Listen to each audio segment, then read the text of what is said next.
Hello, नमस्कार। आप सबका स्वागत है आपकी अपनी दक्षता टीचिंग एकेडमी में। तो आज मैंने लिया है टीजीटी मैथमेटिक्स का प्रैक्टिस सेट। तो हम क्वेश्चन स्टार्ट करते हैं। फर्स्ट क्वेश्चन क्या है? इफ एक्स हमें दी हुई है वैल्यू, ये एक्स की वैल्यू हमें दी हुई है और ये वाई की वैल्यू दी हुई है, हमें निकालना है कि इन सब में से कौन सा करेक्ट ऑप्शन है। क्लियर? तो सबसे पहले हम क्या करेंगे? x is equal to a square sine cube theta है। ठीक है, तो हम इससे साइन की वैल्यू निकाल लेते हैं। तो साइन थीटा क्या हो जाएगा? साइन क्यूब यहीं पे रहेगा, तो x अपॉन ए स्क्वायर हो जाएगा। अब ये जो क्यूब है, कोई भी अगर क्यूब है ये उस साइड जाता है तो ये हमेशा क्या हो जाएगा? 1 अपॉन हो जाएगा इसका पावर। क्लियर है? तो वैसे ही हम क्या करेंगे? साइन थीटा हमें मिल जाएगा। साइन थीटा क्या होगा? x A square and 1 upon 3। Clear है? वैसे ही सिमिलरली हम कॉस की वैल्यू निकालेंगे, कॉस थीटा की। तो कॉस थीटा की हमें क्या मिल जाएगी वहां से? ये बी स्क्वायर नीचे आ जाएगा, तो y upon B square. Clear? और ये 3 जो क्यूब है ये 1 अपॉन 3 हो जाएगा पावर।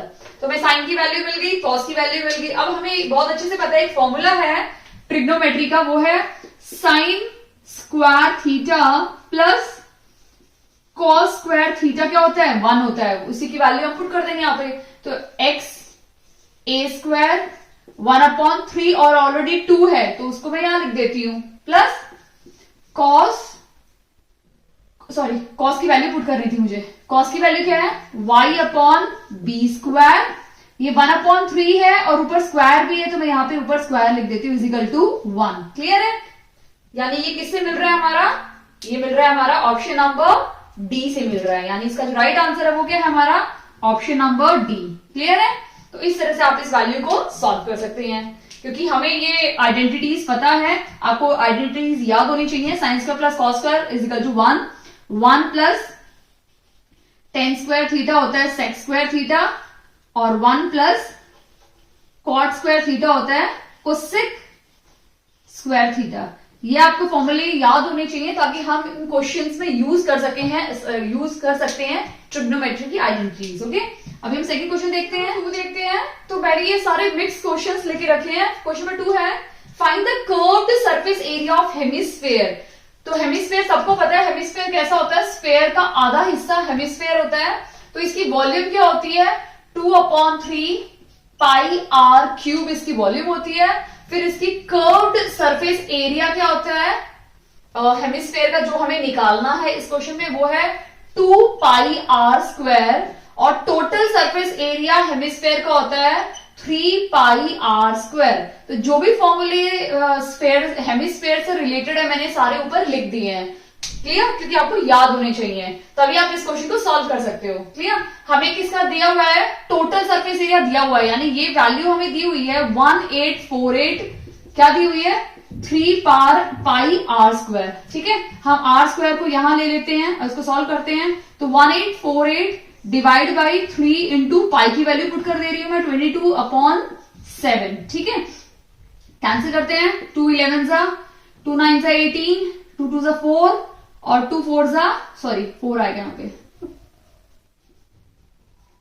2 4 जा 8।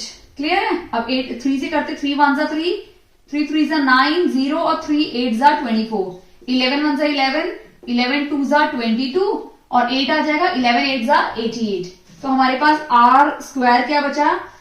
28 इंटू 7। तो हम 28 को लिख सकते हैं ना 7 इंटू 2 इंटू 2, क्योंकि 7 2 जा 14, 14 2 जा 28 इंटू 7। अब अगर इसका हम देखते हैं तो ये 2 पेयर बन गए, ये 2 पेयर बन गए, तो 7 इंटू 2 बाहर आ गया, यानी 7 2 जा 14 सेंटीमीटर हमारा क्या मिल गया? रेडियस। अब इस रेडियस की वैल्यू हम किस में पुट करेंगे? इसमें, क्योंकि हमें निकालना क्या है? Curved surface area. तो क्या हो जाएगा मेरा? 2 इंटू 22 अपॉन 7 इंटू 14 अपॉन 14। ठीक है, क्या हो जाएगा ये? 14 इंटू 14, यानी 14 इंटू 14। 7 से ये चला गया 2 जा, ठीक है, 14 2 जा 28 और 22 2 जा 44। और जब इन दोनों को मल्टीप्लाई करोगे तो आपका आंसर आएगा 1232। क्लियर है? यानी हमारा ऑप्शन नंबर ए इसमें राइट आंसर है। क्लियर। अब इस टाइप के क्वेश्चन के लिए स्ट्रेट फॉरवर्ड फॉर्मुलेज आपको पता होने चाहिए। अगर फॉर्मुलेज नहीं आते तो फिर प्रॉब्लम हो जाएगी इस क्वेश्चन में। क्लियर। तो आपको फॉर्मुले पता होना चाहिए, नहीं आती तो उसको 10 से 15 बार लिख के मगअप कर लो, कुछ भी कर लो, क्योंकि एट द एंड ये फॉर्मूले इतने इंपॉर्टेंट है कि इसके बिना ये क्वेश्चन होगा ही नहीं। क्लियर। अब हम थर्ड क्वेश्चन देखते हैं।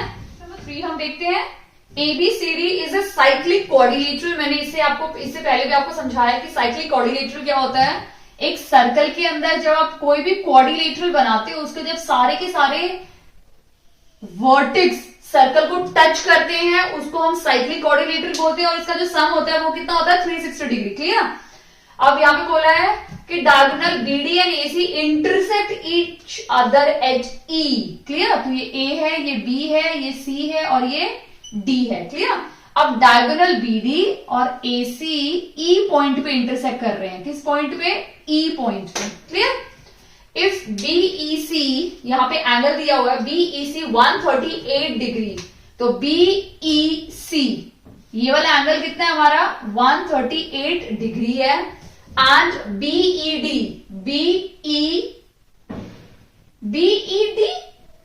ऐसा कैसे हो सकता है? Angle BED 35 degree. वेट,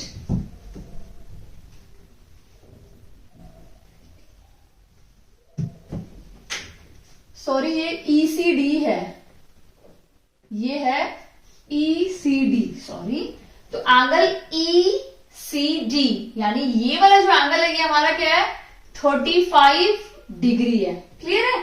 हमें क्या निकालना है? What is the measure of angle BAC? BAC यानी हमें इसका निकालना है। क्लियर है। तो हम इसका सॉल्यूशन स्टार्ट करते हैं। सबसे पहले अगर आप देखेंगे तो हम इसको इस तरह से भी कर सकते हैं। मैं इसको थोड़ा बड़ा बना के आपको समझा देती हूं, उसके बाद आप इसका सॉल्यूशन करना। ठीक है। ABCD है, ये दोनों यहां पे E पॉइंट पे इंटरसेक्ट कर रहे हैं। क्लियर। ये एंगल 35 दिया हुआ है। ठीक है। ये एंगल 138 डिग्री दिया हुआ है। अगर आप देखेंगे तो ये जो हमारी जो आर्क है BD आर्क से कौन कौन सा एंगल बन रहा है? एक तो ये वाला एंगल बन रहा है और इसी आर्क से ये वाला एंगल बन रहा है। तो ऑब्वियसली बात है दोनों एंगल क्या होंगे? सेम होंगे। तो अगर ये 35 डिग्री है तो ये भी क्या हो जाएगा हमारा 35 डिग्री। ठीक है। तो ये हमें क्या मिल गया? 35 डिग्री मिल गया। ठीक है। अब अगर आप देखेंगे तो ये एक सीधी रेखा है, और सीधी रेखा यानी स्ट्रेट लाइन का जो मेजरमेंट होता है वो कितना होता है 180 डिग्री। तो ये अगर 138 डिग्री है तो ये हमें मिल जाएगा। तो हम क्या करेंगे 180 से सिर्फ 138 को माइनस करेंगे तो हमें क्या मिल जाएगा? ये वाला एंगल मिल जाएगा। क्लियर। क्योंकि स्ट्रेट लाइन का जो सम होता है वो है 180 डिग्री। क्लियर। तो ये हो जाएगा 42 डिग्री। तो ये हमारा जो एंगल मिल गया ये कितना मिल गया 42 डिग्री। तो ये वाला भी एंगल हमें मिल गया 42 डिग्री। अब एक ट्रायंगल का जो सम होता है वो कितना होता है 180 डिग्री। तो ये है, इन दोनों को प्लस करके 180 से माइनस करेंगे तो हमें इसकी वैल्यू मिल जाएगी। क्लियर। तो हम क्या करेंगे यहाँ पे 42 और 35 को ऐड कर देंगे 77 और उसको 180 से माइनस कर देंगे। क्लियर है। तो ये हो जाएगा 301, यानी इसका जो आंसर है इस एंगल का वो है 103 डिग्री। यानी हमारा जो आंसर है वो है ऑप्शन नंबर ए। तो हमें ज्यादा कुछ करने की बिल्कुल जरूरत नहीं पड़ी। अगर ये फिगर आपको अच्छी समझ में आ गया इसमें तो आप इसको ओरली भी कर सकते हो थोड़ा बहुत कैलकुलेशन करके। क्लियर है।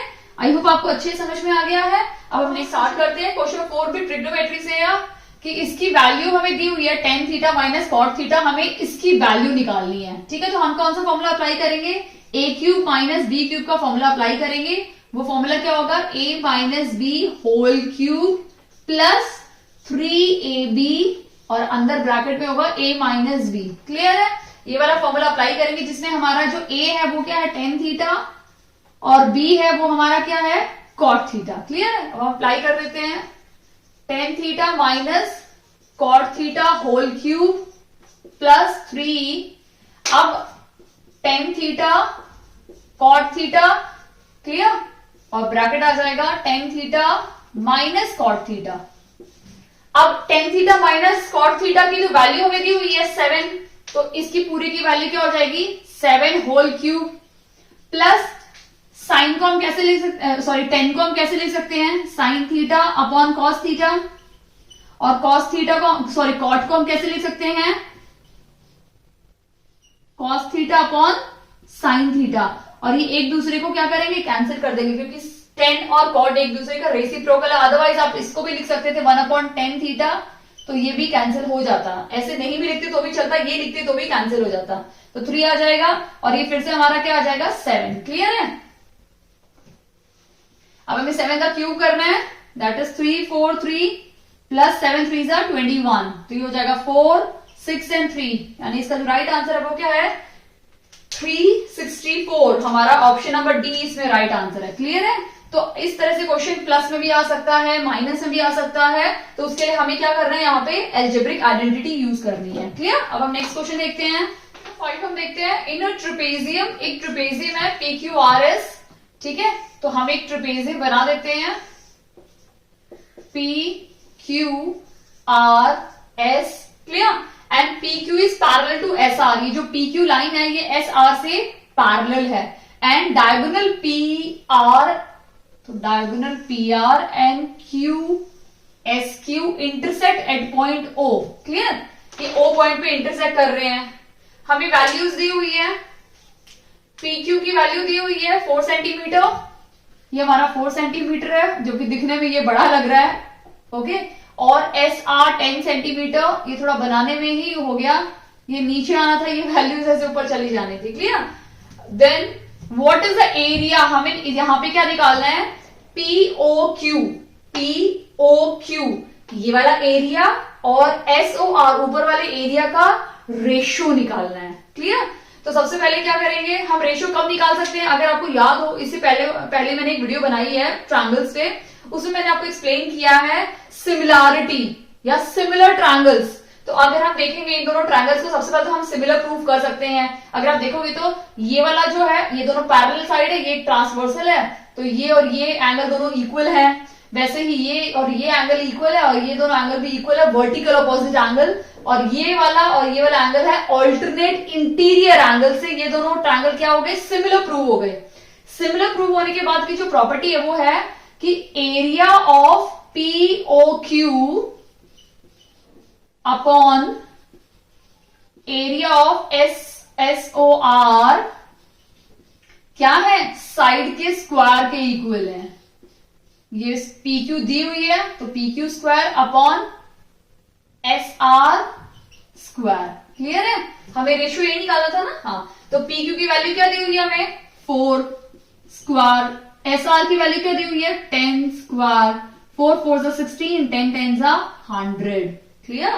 स्क्वायर हो गया, अब कैंसिल कर दो, 50 2 8 फिर 2 4 25, यानी इसका जो रेशियो है वो क्या है 4/25 इसका रेशियो है, यानी ऑप्शन नंबर ए इसमें हमारा क्या है, राइट आंसर है। क्लियर है। आई होप आपको अच्छे समझ में आ गया है। अगर ये दोनों साइड नहीं दी होती, कोई और साइड आपको दी होती, नॉन पैरेलल साइड कोई भी साइड दी हुई है, अगर ये भी दी होती, तो अब हमें क्या करना पड़ता है, इन दोनों को ऑब्वियसली बात है पैरेलल, तो यहाँ सिमिलर प्रूफ नहीं करना, लेकिन आपको पता होना चाहिए कि जब दो ट्रायंगल सिमिलर होते हैं तब उनकी जो साइड होते हैं ना, साइड का स्क्वायर वो इक्वल होता है। क्लियर है। अब नेक्स्ट क्वेश्चन देखते हैं। If 3x minus 1 is the factor of polynomial. ठीक है। इस क्वेश्चन में बोला हुआ है कि ये इसका फैक्टर है। क्लियर। तो हमें क्या है, a की वैल्यू निकालनी है। अगर बोला है क्लियरली क्वेश्चन में कि ये वैल्यू इस पोलिनोमियल की फैक्टर है, तो हम यहां से x की वैल्यू निकालेंगे और इसमें सब्स्टिट्यूट करेंगे तो हमें a की वैल्यू मिल जाएगी। क्लियर। तो 3x minus 1 is equal to 0, तो x की वैल्यू क्या हो जाएगी 1/3, ये 1 वहां चला जाएगा तो पॉजिटिव हो जाएगा और अपॉन 3 हो जाएगा। क्लियर। अब हमें क्वेश्चन दिया हुआ है 81x³ minus 45x² plus 3a minus 6। अब हमें जहां जहां x है वहां क्या लिखना है 1/3, तो 81 ये हो जाएगा 1/3 cube minus 45 1/3 whole square minus 3a minus 6। Clear है। अब इसको सॉल्व करेंगे तो क्या हो जाएगा, ये 81/3 3 9 है, 9 3 27 इसका क्यूब है। क्लियर। माइनस ये हो जाएगा 45/9 minus 3a minus 6 is equal to 0। Clear है। अब इसको सॉल्व करेंगे तो ये हो जाएगा, 3 से कैंसिल कर देते हैं यहीं पे, 3 9 27 और 3 2 6 एंड 3 7 21, फिर से 3 3 9, 3 9 27 एंड ये 3 से कैंसिल हो जाएगा, तो ये बच गया 3 minus 9 5 45 minus 3a minus 6 is equal to 0। आप इस तरह से वैल्यू कैंसिल कर सकते हैं। अगर इसको सॉल्व करेंगे तो ये हो जाएगा -2 और -6 -8 हो जाएगा। क्लियर? तो ये -3a, ये उस साइड जाके क्या हो जाएगा, यहाँ पे -8 है, -8 है ना यहाँ पे, -2, हाँ -8, उस साइड जाके +8 हो जाएगा। तो a की वैल्यू क्या आ जाएगी हमारी, 8/3। ये हाँ यहाँ प्लस वैल्यू है, माइनस आ रहा था ना यहाँ पे, तो ये प्लस है, सॉरी मैंने लिखने में ही गड़बड़ कर दी, यहाँ प्लस आएगी तो ये प्लस वैल्यू हो जाएगी। तो मैं देख रही हूँ माइनस में यहाँ लगाने ही वाली, तो मैंने देखा ये वैल्यू, तो हमारी जो a की वैल्यू है वो नेगेटिव तो आ नहीं सकती है, तो 8/3 पॉजिटिव, मैंने मिस्टेक की थी यहाँ पे, तो इसकी वैल्यू क्या होगी 8/3, यानी हमारा कौन सा राइट है ऑप्शन, ऑप्शन नंबर ए इसमें राइट आंसर है। क्लियर है? इस टाइप के कोई भी क्वेश्चन कई बार क्या करते हैं, ए की जगह पे कोई भी एक कांस्टेंट टर्म लगा देंगे, के लगा देंगे, एम लगा देंगे, एन लगा देंगे।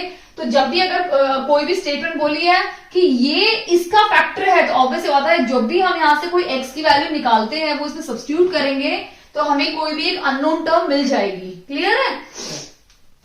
अब नेक्स्ट क्वेश्चन देखते हैं। 7 हम देखते हैं, इन अ गिवन फिगर, एक फिगर दिया हुआ है आपको क्वेश्चन में, AP is perpendicular to BC। ये जो AP है BC के, सॉरी ये C है, BC के परपेंडिकुलर है, तो ये एंगल क्या हो गया हमारा 90 डिग्री। क्लियर? और and AQ is the bisector of angle A, यानी जो AQ है ये इस एंगल A का बाइसेक्टर है, और बाइसेक्टर का काम क्या होता है, इक्वल पार्ट्स में डिवाइड करना, यानी ये दोनों एंगल क्या है, इक्वल एंगल है। क्लियर है? फिगर में थोड़ा सा दिख रहा है बट इक्वल एंगल है। क्लियर? क्वेश्चन के according what will be the measure of angle PQA, यानी हमें PQA एंगल निकालना है, PQA यानी ये वाला एंगल हमें निकालना है। क्लियर है? तो सबसे पहले हम क्या करेंगे, एक अगर आप कंसीडर करेंगे ये बड़े वाला ट्रायंगल, क्योंकि ये भी साइड दी हुई है, ये भी साइड दी हुई है, ठीक है, तो हम क्या करेंगे, बड़े वाले एंगल निकालेंगे। अगर आप सिर्फ बड़े वाला कंसीडर करेंगे तो ये एंगल A है, ये B है और ये C है, ये 30 डिग्री है, ये 60 डिग्री है, 60 + 30 कितना हो गया 90, तो ऑब्वियसली बात है ये पूरा क्या हो गया मेरा 90 डिग्री हो जाएगा। ठीक है? अब क्योंकि AQ एंगल बाइसेक्टर है तो इस पूरे एंगल को क्या कर रही है, एंगल A को इक्वल हिस्सों में डिवाइड कर रही है। ठीक है? इक्वल हिस्सों में काट रही है, तो अगर ये पूरा एंगल 90 डिग्री है तो ये आधा 45 हो जाएगा और ये आधा क्या हो जाएगा 45 डिग्री। क्लियर है?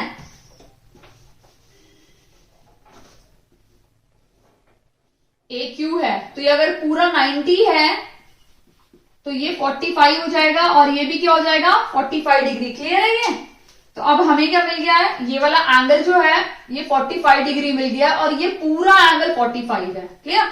ये 45 है, ये 30 है, और अगर आपने पढ़ा हो एक ट्रायंगल में, और ये एक्सटीरियर एंगल है, ये जो एक्सटीरियर एंगल होता है ये हमेशा इन दोनों का सम होता है, सम के इक्वल होता है। तो ये एक्सटीरियर एंगल है, ये दोनों इंटीरियर एंगल है, इन दोनों का सम यानी 45 + 30 क्या हो जाएगा 5 और 7 75, यानी ये वाला एंगल क्या हो जाएगा मेरा 75 डिग्री। कैसे होगा? क्योंकि एक ट्रायंगल का जो इंटीरियर एंगल्स का जो सम होता है वो सम एक्सटीरियर एंगल के इक्वल होता है। क्लियर है?